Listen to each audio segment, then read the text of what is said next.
long have you worked with yourself as the subject? I think always. I shot my little brother for a while when I first started. I shot a couple of friends. I always used a figure in the work.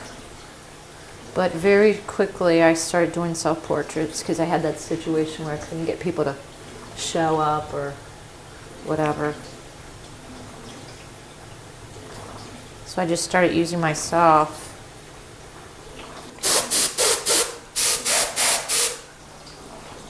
That's a 4-minute exposure. Do you normally have exposures that are that long? Yeah. And earlier you said something about a 15-minute exposure. Is that typical? That was when I was printing 16 by 20. Well, I have a cold head enlarger, so the exposure is always longer than a regular enlarger with a condenser.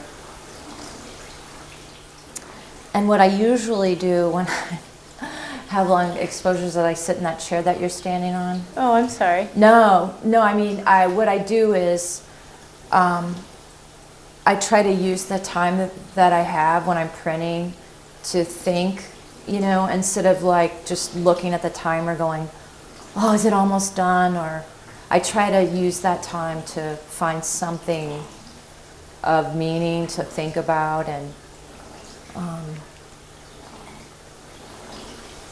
Like what? well, it feels like it's a part of my discipline.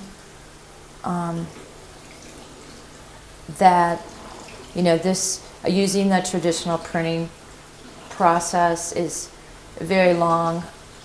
It takes a long time to expose it, to run it through the chemicals, to wash it, to tone it is another whole like long thing. But it feels like, because I've been doing this for a while now, for a few years, that it's like a discipline in my life for other moments in my life, like when I have to stand in line and wait for something, or just slowing down and trying to be more present in my life. I think that this whole thing that I do in the darkroom has greatly affected my life in that sense. And I feel like it's a good thing. So. Patience is a virtue? Yeah, I mean, I'm sure, you know, some people would laugh about that, but I feel like it's really a good thing to have.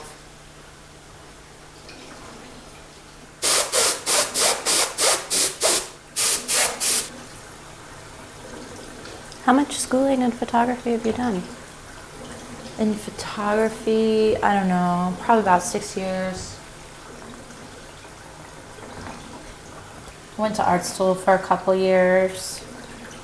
And I did these workshops in Virginia at this U under this guy that I really loved.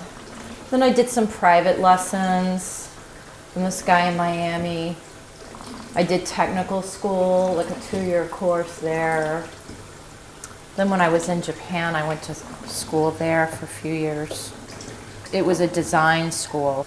So I had a tendency to do different, you know, try other things.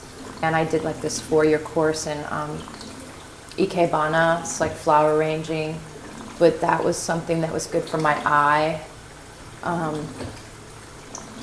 As far as composition goes, and I studied a lot on my own too.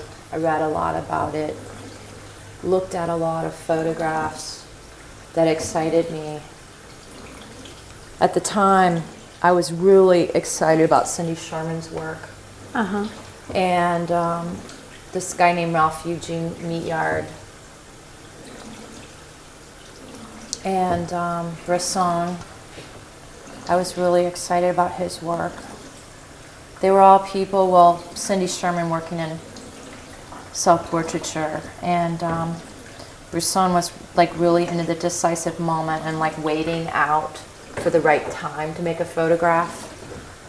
And Meatyard was very creative in his work, setting up all of his shots. So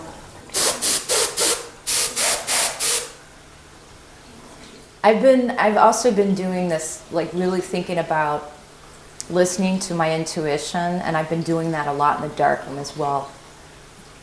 Like listening to whatever my voice is saying, you know, this is where you should start. And so. Is it more successful that way? It feels like it is. It's totally wacky too. I know, it's wacky. Well, I don't know if it's wacky. I mean, where does the intuition come from, you know? Yeah, well, it's like, that's been my big thing when I've been shooting, is listen to my intuition more, even if it doesn't make sense, to just listen to it. And then figure that, like the logics of it, if there are any, later. You know, because I feel like that's a lot about creativity, is that a lot of those really wonderful, meaningful ideas come from that intuition, that unconsciousness. That's part of me, but it doesn't make any sense, so we have a hard time believing things that we can't like put our fingers on. But for me, I think that I've been working a lot more with it, and I feel like my work is getting stronger from it.